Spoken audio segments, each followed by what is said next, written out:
Olá, minha gente, uma boa tarde para vocês. Aqui tá fresco hoje aqui, sabe? Agora há pouco eu gravei um vídeo e começou a chover, mas eu não percebi que o barulho aqui no telhado, né, da área aqui fora, ele deu um ruído muito grande no vídeo e talvez eu esteja gravando, talvez não, eu estou gravando outro vídeo por causa disso. E daí também o tal do xerife de um gato que não é meu, que está todo dia aqui me enchendo a paciência. Inclusive ele está ali deitado. Ó. Na hora ele começou a miar, mas miava, rapaz. E saiu tudo no vídeo, porque da hora que eu fui conferir o vídeo, dar uma escutada nele para ver se estava bom, eu falei, mas não pode. É barulho da chuva, é barulho do xerife, esse gato corintiano que está aqui agora achando que eu sou dono dele, perturbar tanto no vídeo, né? Agora ficou quietinho, melhorou bem agora. Então, gente, eu estava no outro vídeo contando uma história. Eu quero mandar um abraço também para dona Joanita dos Reis. Joanita dos Reis, ela estava reclamando que eu não mando abraço para ela. Mas eu não sei, mas será que eu não mandei abraço para ela? Mas eu estou mandando, estou mandando. Não só para ela, eu vou ter mais 2 ou 3 pessoas aqui também, que é a dona Marta Reis, a Vitória Lima, a Cacildo Pimentel, a Luciane Souza Santos, a Maria Rosa Teixeira, a Ilane GV, a Geni Barroso, a dona Nair Setuba da Rocha. Tem mais gente, mas a gente, se eu for ficar assim, falando muitos nomes, daí toma muito tempo no vídeo, o vídeo fica muito comprido.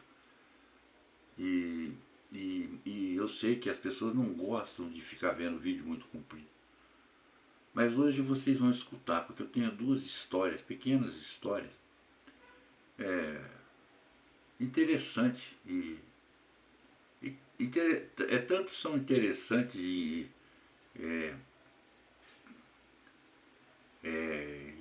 uma é um pouco triste e a outra é assim, é uma lição de vida até na vida da gente, das pessoas, né? De todos nós.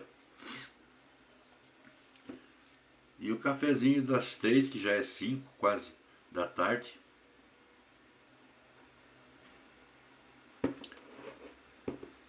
Vou contar a primeira que eu escutei ontem, no depoimento de uma advogada num canal no YouTube, num podcast, e eles discutindo sobre justiça, sobre lei, sobre tudo que está acontecendo aí no Brasil, né? Essas condenações aí das pessoas aí do 8 de janeiro. Ontem, inclusive, teve manifestação em Copacabana em prol da anistia. Foi uma coisa bastante. Eu não canso de estar sempre falando, porque é um tema que me faz eu sentir muito, sabe? Eu tenho essa necessidade, porque eu sinto que aquelas pessoas estão se sentindo presas, inocentes lá, né? Uma grande maioria inocente, né?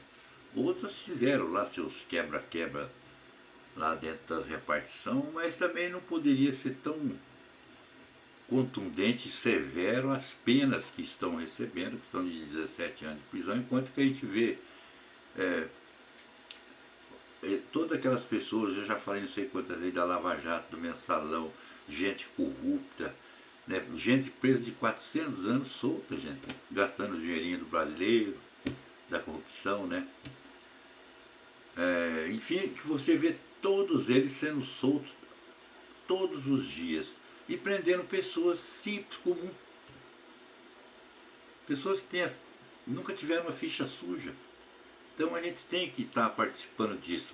Não importa que eu sou de esquerda, eu sou de direita, nós como seres humanos, como cristãos, nós devemos defender sim que essas pessoas sejam dado anistias a elas. Anistia é o quê? É esquecer aquilo que passou. Porque aquilo que passou, não morreu ninguém, felizmente, né? E e que para que o país siga então assim, é, tranquilo, calmo, que aquilo então seja esquecido com uma pé de cima, porque tanto a direita como a esquerda, gente, eu sempre falo, todos os dois lados erram, certo? Mas não é possível que só um lado tenha razão e queira que o outro seja condenado, massacrado, triturado, espancado de tudo quanto é coisa que não presta. Não é justo isso, não é justo, porque no passado não tão distante, a maioria dessas pessoas que são mandatários hoje foram anistiadas. Foram anistiadas. E por que agora ele não quer anistia? É porque o sistema que eles estão, esse sistema que hoje está nos governando, não quer. Não são o povo, não são as pessoas, é, mas é o sistema. E esse sistema então consegue, através da rede de televisão, de jornais, de tanta coisa aí, desses passadores de pano, iludir a população que essas pessoas que estão presas hoje não mereçam serem soltas. É uma coisa tão feia, tão deprimente com um país desse, igual o Brasil aí, está necessitando de prender presos pessoas inocentes para tentando mostrar, intimidar a outra parte da população que é milhões de pessoas para não fazer mais atos de protesto, enfim. E isso está funcionando, porque as pessoas estão intimidadas, não estão com medo de sair às ruas mesmo, protestar. E com tudo que nós estamos vendo, o que está acontecendo dentro do nosso país. Nós estamos intimidados por causa disso. Mas vamos na nossa história. Acontece que, eu vou contar para vocês a história. Eu vou contar a história para vocês dessa advogada que estava dando essa entrevista. E ela então, num dado momento, ela começa então contar uma história que passou, que ela na profissão de advogada, de um pai que foi condenado a 40 anos de prisão pelo motivo de estupro de vulneráveis, das filhos, na época. Eram crianças ainda, adolescentes, né? Adolescentezinho ainda. E ele foi condenado por aquilo.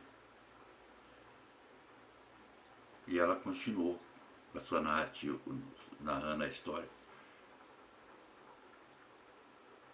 A gente sabe que esse crime é um crime hediondo, a pessoa praticamente, ele vai ter que cumprir lá uma quantidade enorme da pena para daí ter talvez a sua liberdade meia controlada, né? Acontece que então aquelas crianças crescem e lá num determinado ponto de suas vidas eles se sentiam incomodados, né, pelo que tinha acontecido, o pai preso. Eles então resolvem, os três, vir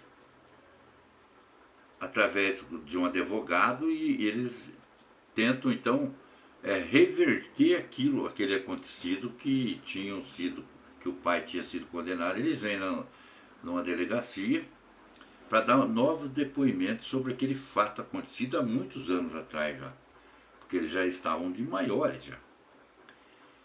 E já se sentiam muito, talvez, com a consciência pesada.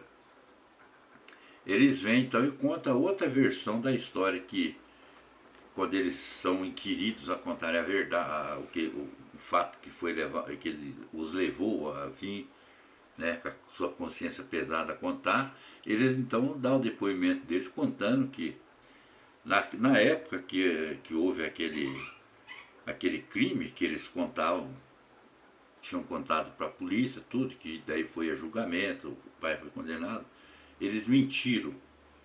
E daí perguntam, mas por que vocês mentiram? Porque a nossa mãe nos fez contar essa fantasia, essa mentira, para praticamente nós destruirmos a vida do nosso pai. E nós não podíamos fazer nada, porque a nossa mãe, ela iludiu nós ou exigiu que nós fizéssemos isso. Mas nós nunca fomos mexidos por nada pelo nosso pai, nunca. Nunca mesmo. E daí eu falei, poxa, mas que história interessante e com toda a sua, assim, muito trágica, né, na verdade. Né? Porque eu pensei assim, claro que isso ia no meio da justiça, a justiça, claro que ia ter que tomar uma providência com esse novo depoimento aí.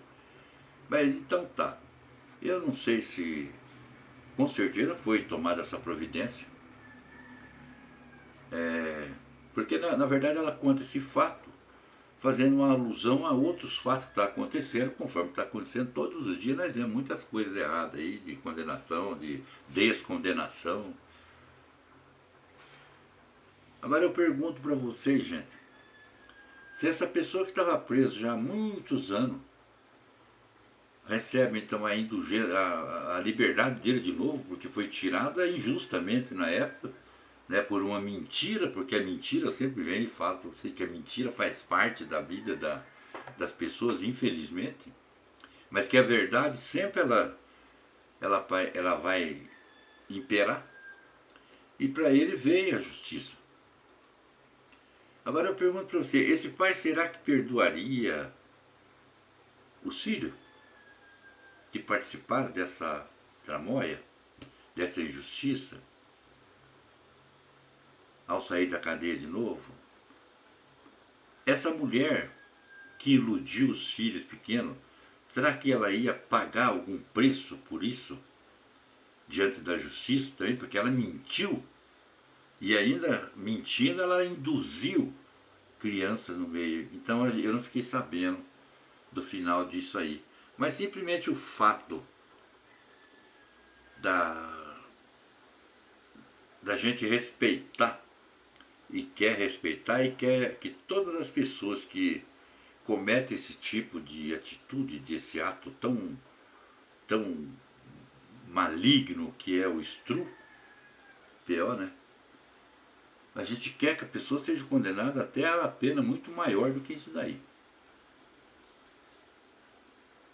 Mas a gente vê que quando você fala assim, é uma pena de morte, você fica pensando assim, poxa, mas se você seja numa pena capital, esse homem já estaria até morto, injustamente.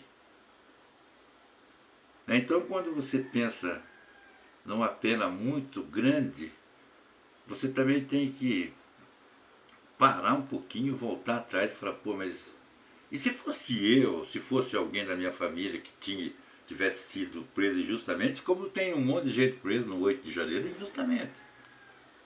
Injustamente. Mas a justiça, ela é cega, né? Diz que ela é cega, né? Ela é cega, mas está enxergando tudo. E a justiça de Deus também é infalível. Essa é infalível. Na verdade, quando eu escutei essa história, eu parei de pensar na pena de cancelamento de CPF, sabe? Porque ainda assim a pessoa estando lá presa por injustamente, conforme aquele homem ficou por mais de 15 anos, sei lá, ainda ele teve a oportunidade de ser liberto ainda e a justiça agir da forma correta conforme agiu. Porque a justiça nunca quer agir errado.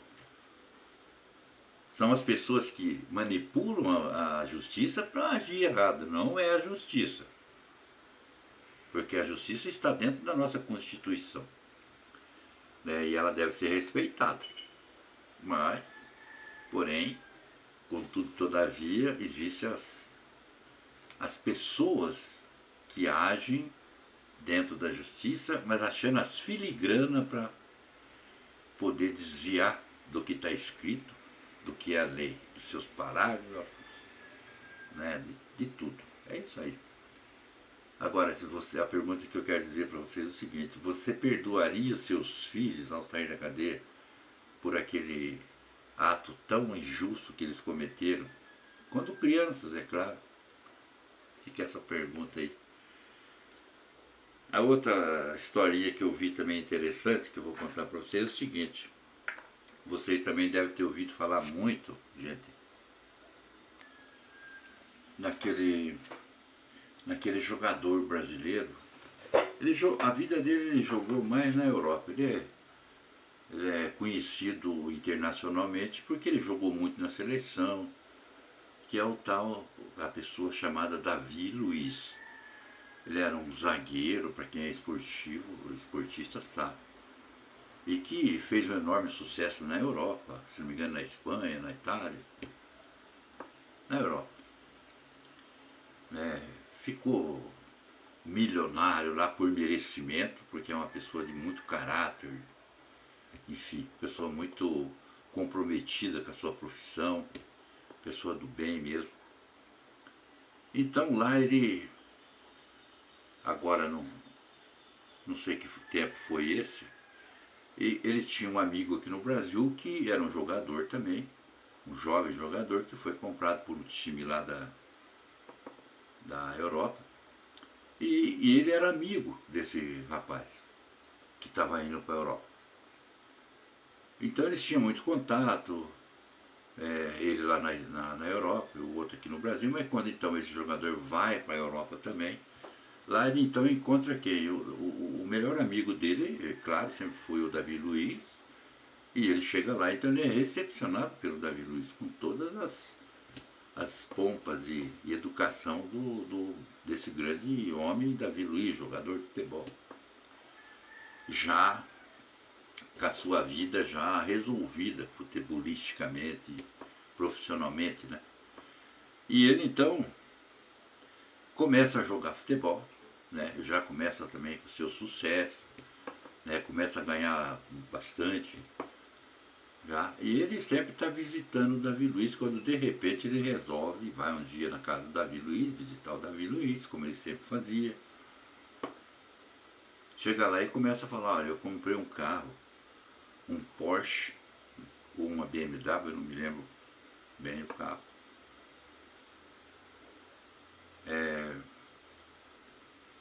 E eu tô feliz, porque eu nunca tive um carro, cara. Ele contando pro o Davi Luiz escutando.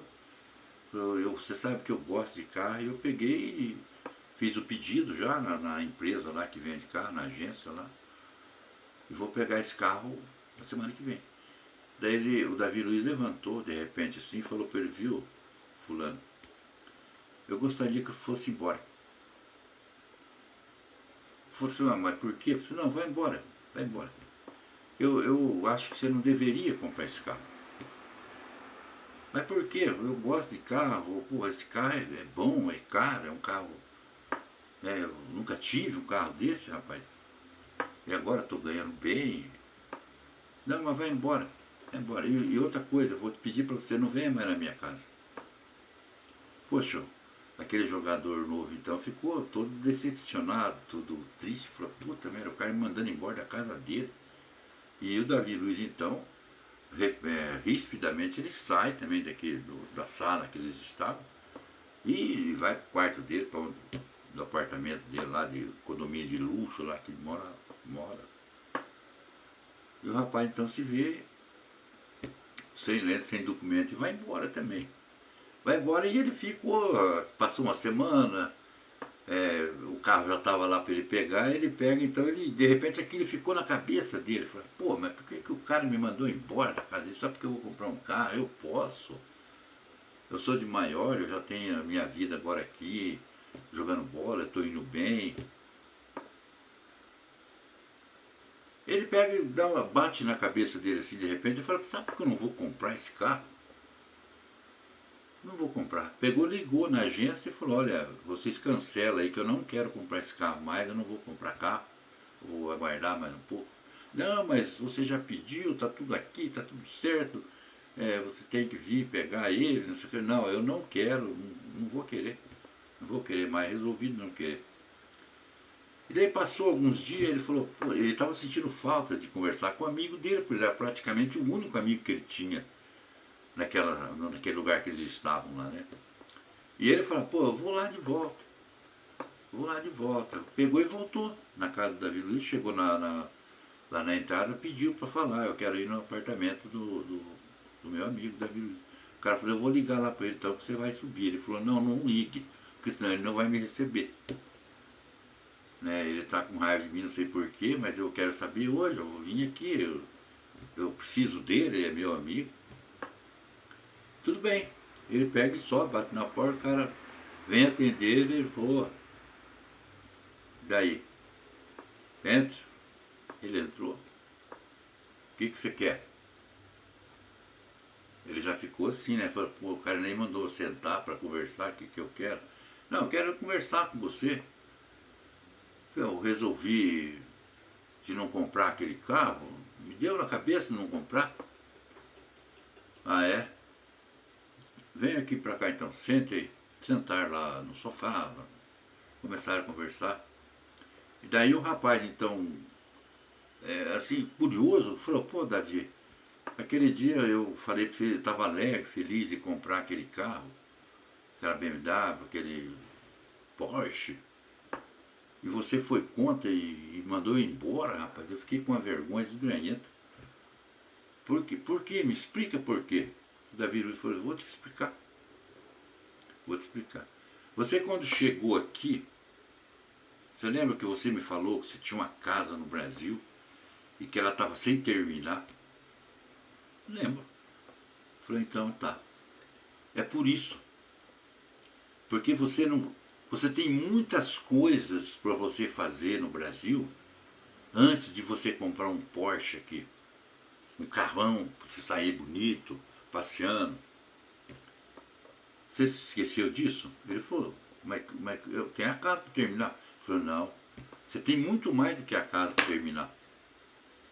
Entendeu? Eu vou te explicar agora e você vai me entender. Você lembra do teu pai, da tua mãe, a situação que eles vivem no Brasil? Porra, aquela hora foi um choque para ele. Ele falou, puta merda, agora ele me pegou. Então foi por isso que eu estou te falando. Eu fui contra você o carro, você comprar aquele carro. E se você continua com aquela ideia, eu não queria mais a tua amizade mesmo, porque você ia mostrar para mim que você não é um homem digno e justo, porque você não estava sendo justo com a tua família. Porque eu sei que você é de origem de gente pobre, humilde. E você tem obrigação, já que você está hoje conquistando um sucesso na tua vida, de olhar para aquela família tua, para as pessoas da tua família, principalmente para o teu pai, para a tua mãe, para os teus irmãos. E terminar a tua casa no Brasil. Aí então, quando você fizer esse tipo, tiver essa atitude de homem, você vai ser um jogador completo. Daí ele falou, pô, Davi, você falou tudo, cara. Eu não tinha pensado em nada disso, rapaz. Você falou só a verdade. E ele então volta à amizade com o Davi Luiz, né? Porque ele seguiu os conselhos que ele deveria ter. Ele deveria já saber antes já disso. Mas ele tinha sido enganado talvez pela fama, pelo sucesso,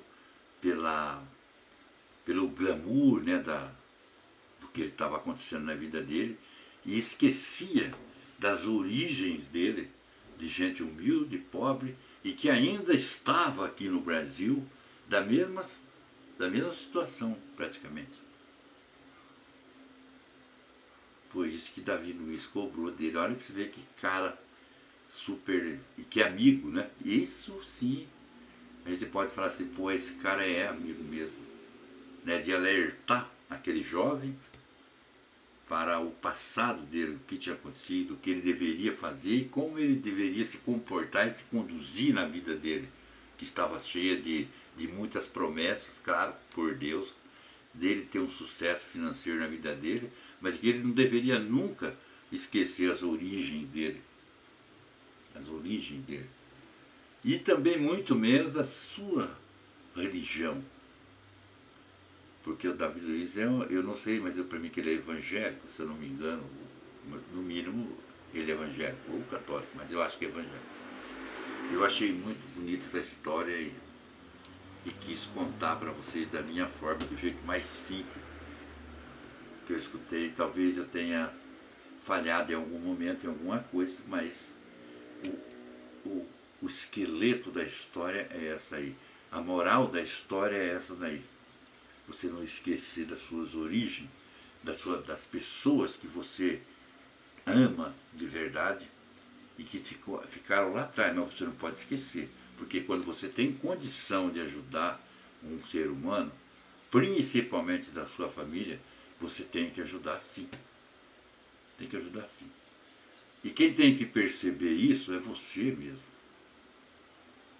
Porque muitas vezes as pessoas não falam, ficam quietas. Ficam esperando você ter uma reação, né, de amor, de compaixão, de solidariedade.